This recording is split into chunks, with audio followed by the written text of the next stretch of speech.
So statistically speaking, there is actually a significantly higher probability that you are a disembodied, spontaneously generated brain just floating in a chaotic void right now. Right, entirely hallucinating this whole deep dive. Exactly, like hallucinating this instead of being a real human being sitting in a real room. I mean, I know it sounds like some late-night science fiction, but... But it's an actual, terrifying mathematical anomaly in astrophysics. Yeah, the Boltzmann brain. And, well... that is exactly the kind of paradigm-shifting territory we are heading into today. Because looking at this massive stack of concepts and notes for our deep dive, our mission is pretty clear. We definitely aren't doing a dry academic recap here. No historical footnotes. Right. We are going on this sequential, escalating intellectual journey. Basically, we are tearing reality down to the studs to answer, like, the most difficult questions ever posed. What is actually real? What are we? How do we make choices? And how do we even survive living together? It's basically the ultimate diagnostic test for the human mind. You know, philosophy has this really unfair reputation. Oh, totally. Old guys in togas debating untestable nonsense. Exactly. But when you dig into this stuff, you quickly realize it's a live, highly practical toolkit. I mean, in an era where we're just drowning in information. Algorithms, deepfakes, all of it. Yeah, these frameworks force you to rigorously audit your own assumptions. We have to figure out how to construct a worldview based on reason rather than just passively accepting whatever narrative happens to be, playing on the screen in front of us. So let's just shatter the screen entirely. Let's start at the absolute foundation. We all know the basic setup of Plato's allegory of the cave, right? The prisoners chained in the dark. Right. Watching shadows on a wall, thinking those shadows are just the absolute totality of existence. It's like wearing a VR headset you literally cannot take off. That's a great way to put it. But the part of that thought experiment that doesn't get enough oxygen, I think, isn't the shadows. It's what happens when a prisoner is dragged outside. It's not this beautiful, victorious moment of sudden clarity. No, you're hitting on the core mechanism of Plato's point there. The sunlight is blinding. Yeah, it hurts. It is physically and psychologically agonizing.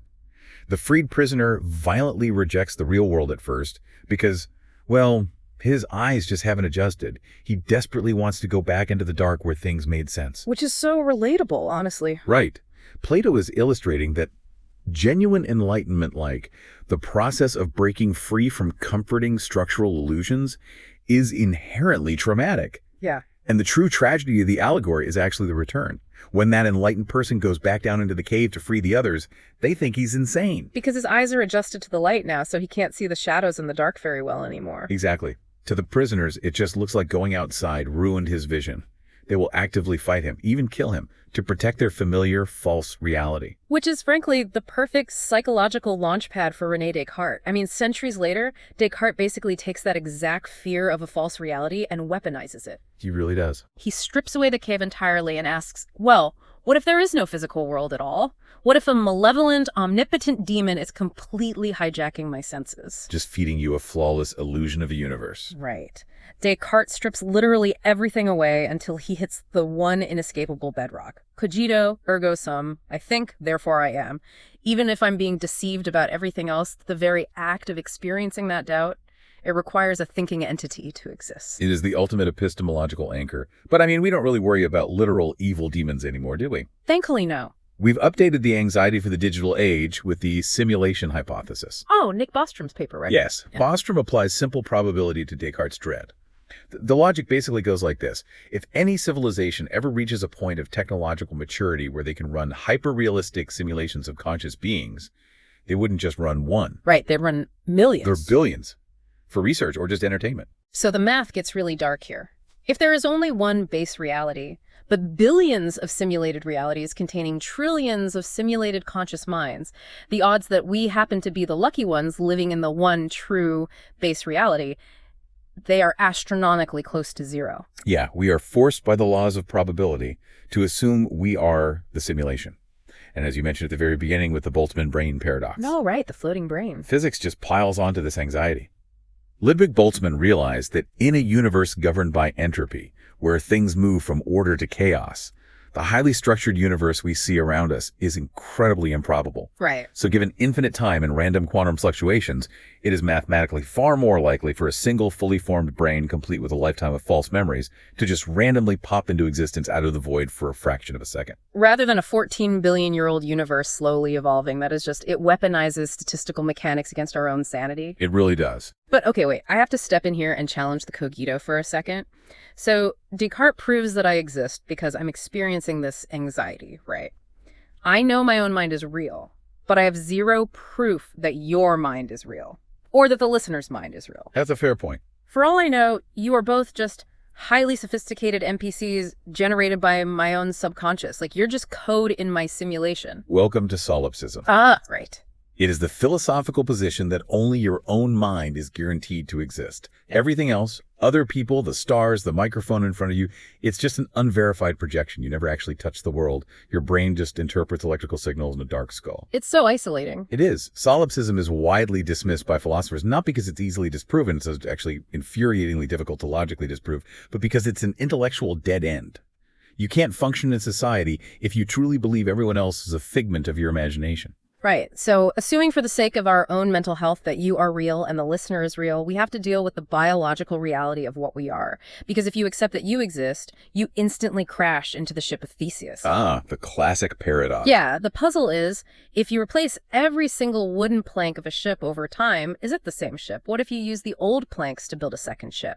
But applying that to human biology is where it gets wildly uncomfortable for me. Because of cellular regeneration. Exactly. Human cells are constantly dying and replacing themselves. Over the span of about a decade, virtually every cell in your body is swapped out. So the you sitting here right now contains entirely different physical matter than the you from 10 years ago. Are we just reconstructed copies of our past selves? That physical turnover forces us to separate identity from physical matter. If you are not the planks of the ship, then what are you? Just the blueprint. Right, or the continuous pattern of information. And this physical continuity paradox points us directly at the greatest unsolved mystery in science, the nature of the mind itself. Philosopher David Chalmers famously divided the study of the brain into the easy problems and the hard problem. Okay, what's the easy part? Because none of it seems easy. Fair enough. The easy problems are mechanical. Neuroscience can hook you up to a brain scanner and watch exactly which neurons fire when you see the color red or when you feel cold. We can map the data processing. Oh, I see. But mapping the wiring doesn't explain the subjective experience. Precisely. The hard problem is figuring out why there's an internal movie playing inside your head. Like, why does seeing the color red actually feel like something? A digital camera processes the exact same light waves to capture a red stop sign, but the camera doesn't experience the redness. The camera processes the data, but it has no inner life. And that distinction between processing and experiencing is brilliantly illustrated by John Searle's Chinese room thought experiment. Oh, this one is fascinating. It really is. Searle wanted to tackle the assumption that artificial intelligence could one day actually understand us. So he asks us to imagine a man locked in a room. The man only speaks English, but he has a massive, comprehensive rule book. Okay. People outside slide pieces of paper with Chinese characters under the door. The man looks at the shapes of the characters, consults his rule book, and copies down the corresponding Chinese characters to slide back out. So to the people outside, they think they're having a fluent, brilliant conversation in Chinese, but the guy inside has literally no idea what he's talking about. Exactly. He doesn't know if he's discussing the weather or the meaning of life. Searle uses this to differentiate between syntax and semantics. Syntax is just manipulating symbols according to rules. Semantics is actually attaching meaning to those symbols. Got it. So the man is just doing syntax. Right. A computer program, no matter how advanced, is just a giant Chinese room. It calculates the statistical probability of which word should come next based on its training data, but there is no comprehension. It doesn't know what it's saying. But wait, let me push back on this.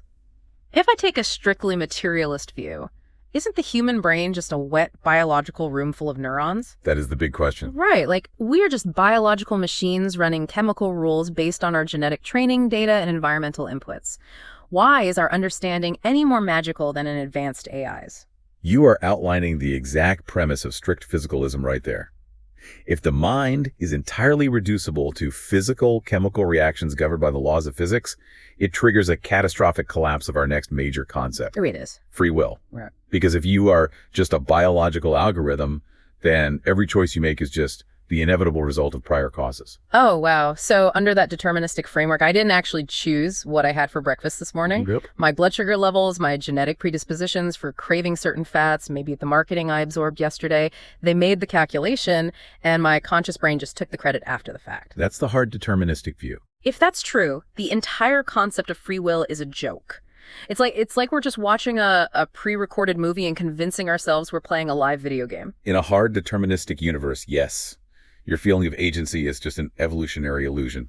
But, many philosophers find that deeply unsatisfying, and they adopt compatibilism instead. Okay, what's the middle ground there? Compatibilists argue that we are looking at free will the wrong way. They accept that our desires are caused by a chain of prior events, biology, history, environment. You didn't author your own genetics. Obviously. But free will doesn't mean being a magical uncaused cause. Free will simply means the ability to act according to your internal desires without external coercion. So if you want the coffee and nobody forces you at gunpoint to drink the coffee, that action is free enough to hold you morally responsible, even if the desire for the coffee was chemically determined. I see. But if we grant ourselves that agency, if we aren't just following a rigid cosmic script, it brings an incredibly heavy burden. We step right into existentialism. The burden of choice. Yeah. Jean-Paul Sartre argued that unlike a tool, say, a pair of scissors, which is designed with a specific purpose in mind before it's even made humans exist first, and then we have to define our own purpose, we are, in his terrifying words, condemned to be free. Condemned is a strong word, but accurate for his philosophy. Right. There is no cosmic safety net, no destiny, just you, completely responsible for every choice. It induces a profound existential vertigo. Albert Camus visualized this burden through the myth of Sisyphus. He takes the Greek king condemned to roll a massive boulder up a mountain for eternity, only to watch it roll back down every single time he nears the top. Just brutal. It is the ultimate metaphor for a universe devoid of inherent meaning. It's just endless, absurd struggle. But Camus flips the tragedy on its head. He concludes that we must imagine Sisyphus happy. Happy, pushing a rock forever. Yes, because the very act of pushing back against the absurd, the conscious decision to find joy and defiance in the struggle itself, that is the only way to create meaning. Okay, let me challenge that whole framework, though. If we go back to the deterministic universe we just talked about, isn't existential angst a total waste of biological energy? Like, if I can't rewrite the script of my life, why on earth would I stress out over it? Well, the irony is, if determinism is true, your stress over the script is also predetermined. Oh, man. You couldn't avoid the angst even if you wanted to. But practically speaking, our brains have to make choices in real time. And relying purely on rational calculation to make those choices actually breaks down. Consider the paradox of Buridan's ass. Oh, the perfectly rational donkey. Exactly. Imagine a completely rational donkey standing exactly halfway between two identical, equally sized, equally delicious bales of hay. Okay. Because the donkey is purely logical, it needs a sufficient reason to choose one over the other. But since the options are perfectly symmetrical, no logical reason exists to go left instead of right. So what does it do? The system freezes. The perfectly rational donkey stands there paralyzed and starves to death. It highlights that human agency relies on something beyond logic, spontaneity, gut instinct, emotional impulse, just to break the stalemates of daily life. That makes a lot of sense. And, well, the moment we introduce action, we inevitably crash into the consequences of those actions, which drags us directly into ethics. The messiness of morality. Yeah. We've established we have to make choices, but how do we know if our choices are actually good? We all know the standard trolley problem: pull the lever, divert the runaway train, sacrifice one person to save five. Most people agree with pulling the lever, right? It's basic utilitarianism, maximizing the overall good. Yes, but the real meat of this debate isn't the lever, it's the footbridge variant. Oh, right. The footbridge variant is where philosophy really meets neuroscience. Instead of pulling a detached lever, you are standing on a bridge over the tracks next to a very large man. Mm-hmm. The only way to stop the trolley and save the 5 people is to actively, physically push him off the bridge to his death. And the math is exactly the same. The mathematical equation is identical. Sacrifice 1 life to save 5. Yet the vast majority of people who pull the lever completely recoil at the idea of pushing the man. And brain imaging actually shows why that happens. When you ask someone about pulling the lever, the logical, calculating parts of their prefrontal cortex light up. But when you ask them to physically push someone, the emotional center, the amygdala, flares up like a siren. It's an automatic response. Yeah, we feel this intense, visceral disgust at the direct physical act of killing, regardless of the math. Which perfectly illustrates deontology. It's an ethical framework that argues the morality of an action is based on the action itself, not just the consequences. You cannot use a human being merely as a tool to achieve an end. Right. Immanuel Kant formalized this with his categorical imperative. Kant argued that morality must be grounded in pure, universal reason, entirely divorced from our messy emotions. His rule is simple but brutal. You must only act according to a principle that you would want to become a universal law of nature. So let me get this straight. If I'm backed into a corner and I want to lie to get out of trouble, I have to ask, what if literally everyone lied whenever it was convenient? Exactly. And the logical conclusion is that if everyone lies, the very concept of truth dissolves. Language becomes useless, promises mean nothing, and society collapses. Therefore, Kant says lying is categorically wrong in every conceivable circumstance. Even to save a life. Yes, you cannot make a special exception for yourself just because the consequences seem favorable. Okay, let me throw a huge wrench into Kant's pristine universal rules here. What about the problem of dirty hands? Massive issue in political philosophy. Right, because sometimes leaders are forced in situations where doing the moral thing leads to absolute disaster. If a politician has to lie to the public to prevent a mass panic or authorize a violent military strike to stop a terrorist attack, Kant would say they are acting immorally. But in the real world, don't we require our leaders to occasionally get their hands dirty? Doesn't absolute moral purity just fail when faced with real-world evil? It exposes the limits of strict deontology. Absolutely. When we try to build rational ethical frameworks, we constantly slam into the reality of human psychology. Psychologist Jonathan Haidt calls this moral dumbfounding. Moral dumbfounding, what's that? He found that humans don't actually reason their way to moral conclusions most of the time. We experience an instant, intuitive flash of disgust or approval, and then our logical brain scrambles to invent a justification after the fact. Oh, so the gut reaction comes first. Yes. Oh. Researchers give people scenarios that are completely harmless but deeply taboo, like a family deciding to eat their pet dog after it dies peacefully of natural causes, or someone using the national flag to clean a toilet. Yikes. All right. There is no tangible harm in these scenarios, yet people will vehemently insist it is morally wrong. When pressed on why, they stammer, they fail to produce a logical reason, but they refuse to change their mind. We are literally dumbfounded by our own moral intuitions.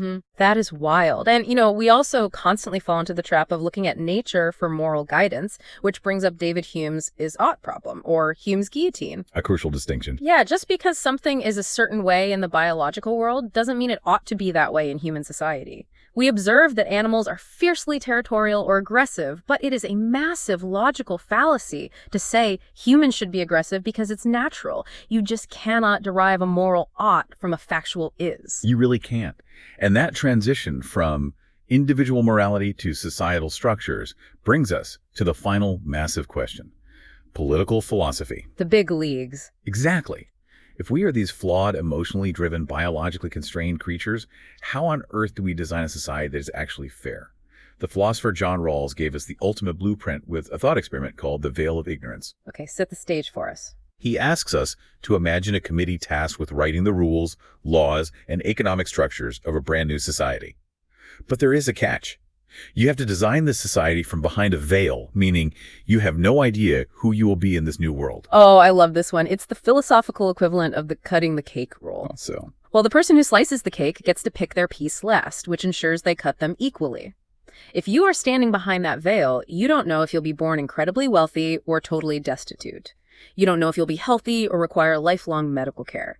You don't know if you'll be part of the racial majority or a marginalized minority. And because of that radical uncertainty, rational self-interest forces you to design a deeply fair society. You won't create a society that heavily favors the rich because you might be born poor. You will ensure robust safety nets, equal rights, and accessibility, purely as an insurance policy against your own potential bad luck. What's brilliant? Rawls calls this justice as fairness, and it completely bypasses the need for inherent human altruism by harnessing self-interest. But, even if we design the perfect system from behind the veil, we still have to manage our actual day-to-day behavior in the real world. Which brings in the tragedy of the commons. It's the terrifying reality that rational individual choices can collectively destroy us. Picture a shared communal pasture. Every individual farmer calculates that adding just one extra cow to their herd will give them a personal financial boost. Makes sense. Right. And the cost, a slightly more grazed field, is spread out among everyone. It is a completely rational economic choice for the individual. But because every single farmer makes that identical rational choice, the pasture is instantly overgrazed, the ecosystem collapses, and everyone starves. So individual logic leads to collective ruin. Exactly. It is the core mechanism behind overfishing, climate change, and pollution. Right. Without collective agreements or regulations, we destroy the shared resource. And as we try to forge those collective agreements, we run into the ultimate societal tripwire: Karl Popper's paradox of tolerance. Popper points out a pretty fatal flaw in open societies. If a society decides to be completely, boundlessly tolerant of all views, it creates a massive vulnerability. Because eventually, deeply intolerant groups will exploit that open society, gain power, and subsequently destroy the tolerant society. Exactly. Popper argued that unlimited tolerance must lead to the disappearance of tolerance.